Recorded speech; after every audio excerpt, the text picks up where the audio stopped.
সারা দেশে বজ্রপাতে শিশুসহ মৃত ৯। এদিকে আওয়ামী লীগের রাজনীতি নিষিদ্ধ করা হোক, বললেন কর্নেল অলি। আওয়ামী লীগ কচু পাতার পানি না, বললেন কাদের সিদ্দিকী।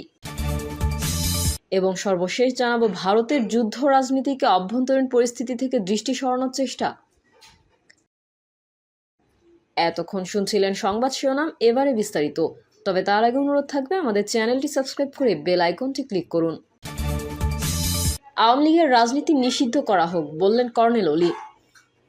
লিবারেল ডেমোক্রেটিক পার্টির প্রেসিডেন্ট কর্নেল অলি আহমেদ বীর বিক্রম বলেছেন, গত ৮ই আগস্ট আমি ও আমার সংগঠন লিবারেল ডেমোক্রেটিক পার্টি প্রথম জোরালোভাবে দাবি জানিয়েছিলাম দেশ রক্ষার স্বার্থে আওয়ামী লীগের রাজনীতি নিষিদ্ধ করা হোক, কারণ এটি ছিল একমাত্র রাজনৈতিক দল যারা বারবার রাষ্ট্রীয় ক্ষমতায় থেকে গুম, খুন, দমন পীড়নকে সরকারিভাবে অনুমোদন দিয়েছে। রোববার গণমাধ্যমে পাঠানো এক বিবৃতিতে এসব কথা বলেন তিনি বলেন, ২০০৯ সালের বিডিআর হত্যাকাণ্ড, হেফাজতে ইসলাম হত্যাকাণ্ড, বিচার বহির্ভূত হত্যার দীর্ঘ তালিকা, লাখ লাখ কোটি টাকা পাচার, দুর্নীতির মাধ্যমে রাষ্ট্রীয় সম্পদ লুণ্ঠন এবং ভারতের স্বার্থ রক্ষায় বাংলাদেশের সার্বভৌমত্ব ক্ষুণ্ণ করার মতো অপরাধের দায় এই দলের কাঁধেই বর্তায়। এদের শাসনামলে শিক্ষা, স্বাস্থ্য, অর্থনীতি এবং নৈতিকতা সর্বোচ্চভাবে ধ্বংসপ্রাপ্ত হয়েছে। অলি আহমেদ বলেন, ২০২৪ সালের জুলাই মাস থেকে শুরু করে নিরস্ত্র ছাত্র জনতা এবং সাধারণ মানুষের উপর যেভাবে নির্বিচারে গুলি চালানো হয়েছে তা পৃথিবীর ইতিহাসে নজিরবিহীন। এই নৃশংসতা ও অবিচারের বিরুদ্ধে আমি আমাদের সংগঠন এবং দেশের স্বাধীনচেতা মানুষ বারবার উচ্চকণ্ঠে বলেছি, এই দলটিকে নিষিদ্ধ করা ছাড়া বাংলাদেশ রক্ষা পাবে না।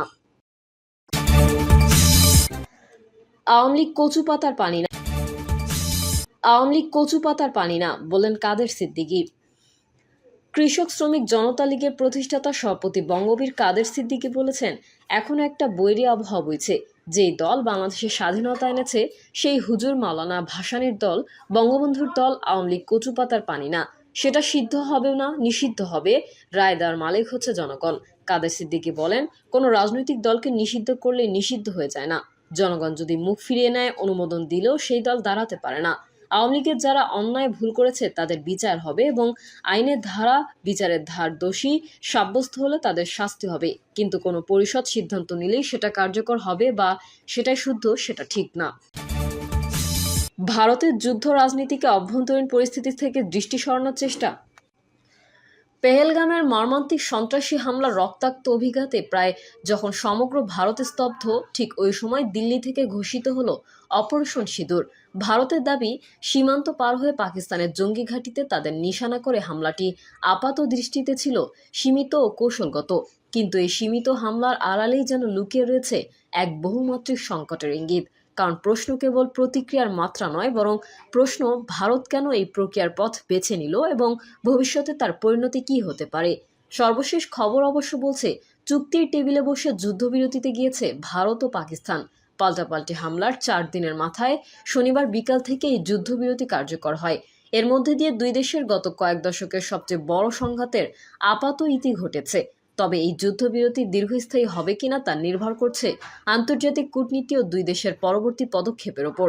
অস্ত্রবিরতি ঘোষণার পর শ্রীনগরে বিস্ফোরণের অভিযোগ এনেছেন জম্মু ও কাশ্মীরের মুখ্যমন্ত্রী ওমর আবদুল্লাহ।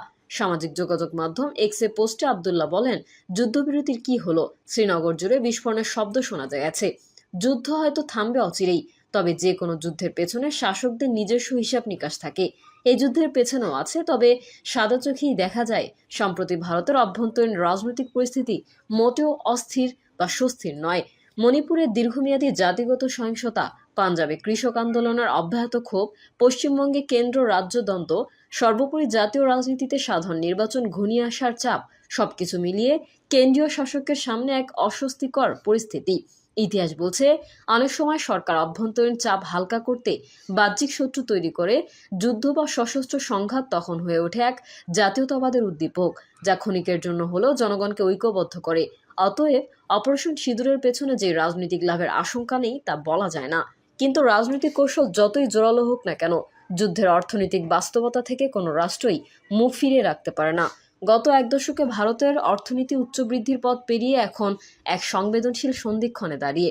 বেকারত্বের হার ঊর্ধ্বগতি, কৃষিখাতের অস্থিরতা অব্যাহত, শিল্প উৎপাদনে মন্দার প্রবণতা দেখা দিচ্ছে এবং রাজস্ব ঘাটতির চাপ সৃষ্টি করছে সরকারের উপর। এর সঙ্গে যুক্ত হয়েছে আন্তর্জাতিক বাণিজ্য অনিশ্চয়তা। যুক্তরাষ্ট্রের সঙ্গে বিভিন্ন প্রযুক্তি ও শুল্ক নীতিতে মতবিরোধ চলছে। চীনের সঙ্গে দীর্ঘমেয়াদী সীমান্ত উত্তেজনা এবং বাণিজ্যিক বৈরিতা স্পষ্ট। এমন প্রেক্ষাপটে একটি পূর্ণাঙ্গ যুদ্ধ শুরু করা মানে শুধু আর্থিক আত্মঘাত। পাকিস্তানকে এই যুদ্ধে অবহেলার চোখে দেখা হবে এক মারাত্মক কৌশলগত ভুল। রাজনৈতিকভাবে নাজুক, অর্থনৈতিকভাবে কার্যত দেউলিয়া ও বিদেশি ঋণে বিপর্যস্ত হলেও পাকিস্তান সামরিক দিক থেকে বেশ সবল। সেনাবাহিনী ও সরকারের মধ্যে ক্ষমতার দ্বন্দ্ব দীর্ঘদিনের, কিন্তু এই দ্বন্দ্বই কোনো বহিরাগত হুমকির মুখে আচমকা জাতীয় একতার মোড়কে গলে যেতে পারে।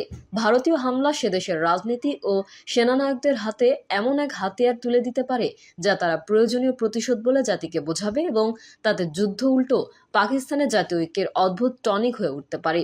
চীন ও তুরস্কের সঙ্গে সামরিক সম্পর্ক, আমেরিকান প্রযুক্তির দীর্ঘমেয়াদী ব্যবহার এবং আধুনিক অস্ত্রভান্ডার মিলিয়ে পাকিস্তানের প্রতিরোধ ও পাল্টা আক্রমণ ক্ষমতা রয়েছে। বিশেষ করে ড্রোন ও ক্ষেপণাস্ত্র প্রযুক্তির উন্নতি এবং ভৌগোলিক সুবিধাজনিত প্রতিরক্ষা কৌশল পাকিস্তানকে অপ্রত্যাশিত পাল্টা আঘাতে সক্ষম করে তুলেছে। পাশাপাশি পাকিস্তানের সঙ্গে মধ্যপ্রাচ্যের কয়েকটি প্রভাবশালী দেশের সাম্প্রতিক ঘনিষ্ঠতা এই যুদ্ধ প্রসঙ্গকে আরও জটিল করে তুলছে। সৌদি আরব, সংযুক্ত আরব আমিরাত সহ বেশ কিছু দেশ দীর্ঘদিন ধরেই পাকিস্তানের অর্থনৈতিক সহায়তাকারী। শুধু অর্থনীতিই নয়, ধর্মীয়, কূটনৈতিক ও সামরিক সম্পর্ক রয়েছে গভীর। মধ্যপ্রাচ্যে ভারত সমর্থন ও পাকিস্তান সহানুভূতি দুই রয়েছে। কাজেই পাকিস্তানকে দুর্বল মনে করলে ভুল হবে।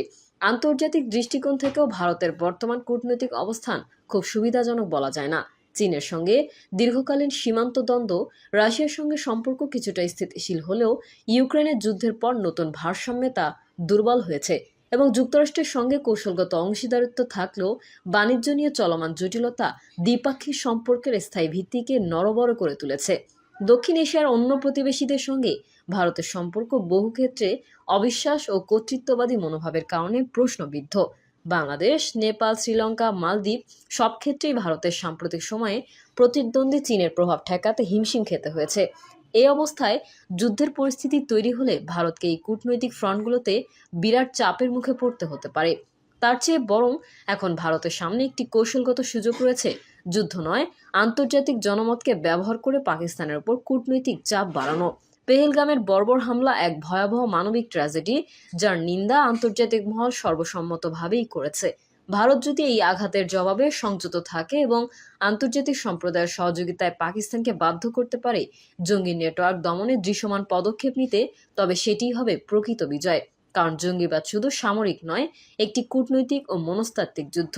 সেখানে শক্তি প্রয়োজন যেমন, তেমনি প্রয়োজন কৌশল, ধৈর্য ও আন্তর্জাতিক সমর্থন।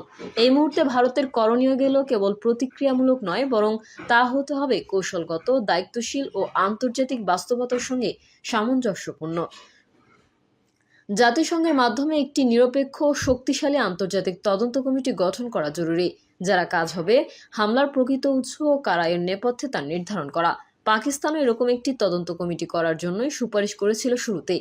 এই তদন্ত যেন শুধু রাজনৈতিক বাগাড়ম্বর না হয়ে প্রমাণ ও তথ্যের ভিত্তিতে হয়। প্রিয় দর্শক, এই ছিল এখনকার সর্বশেষ সংবাদ। আপডেট সংবাদ। সারা দেশে বজ্রপাতে শিশুসহ মৃত 9। ব্রাহ্মণবাড়িয়ায় নাসিরনগর ও আখাউড়ায় বজ্রপাতে এক শিশুসহ 5 জন, কিশোরগঞ্জে 3 জন ও হবিগঞ্জে 1 জনের মৃত্যুর খবর পাওয়া গেছে। রোববার দুপুরের পর থেকে বিকাল 5টা পর্যন্ত এই ঘটনা ঘটে। নাসিরনগর উপজেলার নির্বাহী কর্মকর্তা শাহিনা নাসরিন জানান, বিকালে বজ্রপাতে উপজেলায় 3 জন মৃত ও 1 জন আহত হয়েছেন।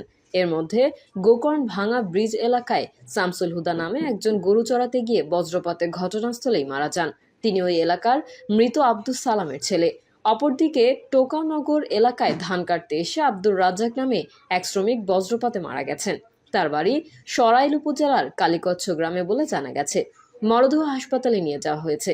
এছাড়া উপজেলার ভলাকুটের দুর্গাপুর গ্রামে জাকিয়া বেগম নামের এক শিশু উঠানে খেলা করার সময় বজ্রপাতে মারা গেছে।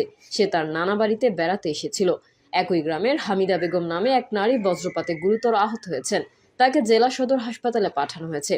আখাউড়া থানার ওসি মোহাম্মদ সমীর উদ্দিন জানান, উপজেলার ধরখার ইউনিয়নের রুটি নূরপুর এলাকায় জমিতে কাজ করার সময় মোহাম্মদ সেলিম মিয়া নামে এক বৃদ্ধ এবং একই ইউনিয়নের বনগজ গ্রামের মোহাম্মদ জমি